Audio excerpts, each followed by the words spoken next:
Hi there. Welcome to today's tutorial. Have you ever been working with a big table in Excel and wished you could keep certain columns visible while scrolling? Well, you're in luck. In this video, we'll walk you through the steps to freeze columns in Excel, whether it's just one column or multiple columns, and even rows too. Sound good? Great. Hello. Welcome to Sheet Leveler. I'm Hannah. And here at Sheet Leveler, we love making Excel simple, fun, and stress-free for everyone. Whether you're a total beginner or looking to sharpen your skills, our quick and easy tutorials have got you covered.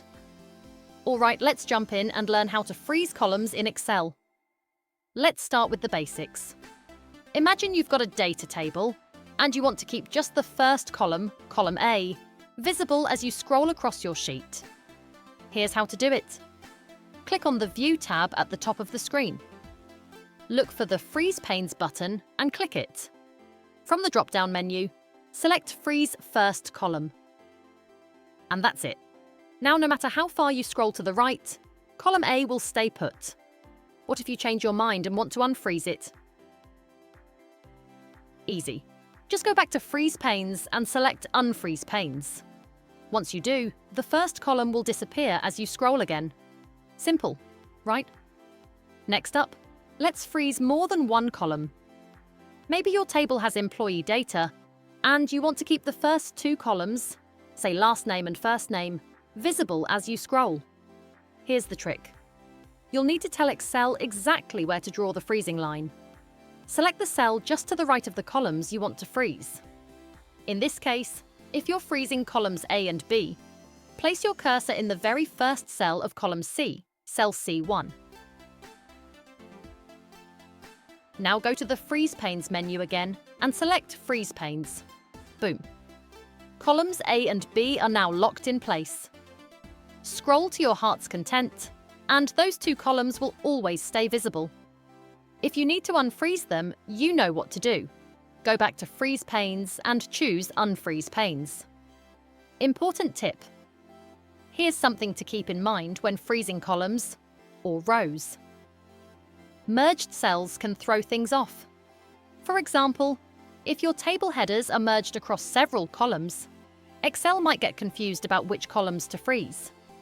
To avoid this, it's best to use a single, unmerged cell, like cell C1 in our example, to define your freezing point. Once you've got that sorted, you're good to go.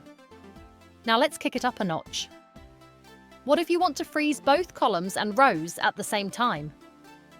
Let's say you want to keep the first three columns, columns A, B, and C, the header of your table, the first three rows. Here's how you do it.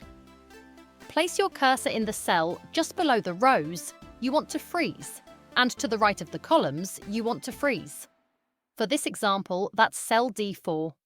Go to Freeze Panes, then click Freeze Panes. And there you have it. Now, as you scroll down or to the side, the first three columns and the top three rows will stay locked in place. So, to sum it up, use Freeze First Column for a single column. Use the cell to the right of your selection to freeze multiple columns. Combine freezing rows and columns by placing your cursor at the right starting point. And remember, merged cells in your table headers can sometimes cause issues. If that happens, adjust the layout so Excel can recognize what you want to freeze. How cool is that? Now, you can keep your data organized and visible no matter how much you scroll. If this tutorial was helpful, give it a thumbs up. And don't forget to subscribe to Sheet Leveler for more bite-sized Excel tips. Have questions or need help with something specific? Drop a comment below and we'll be happy to assist. Thanks for watching and see you in the next video. Bye for now.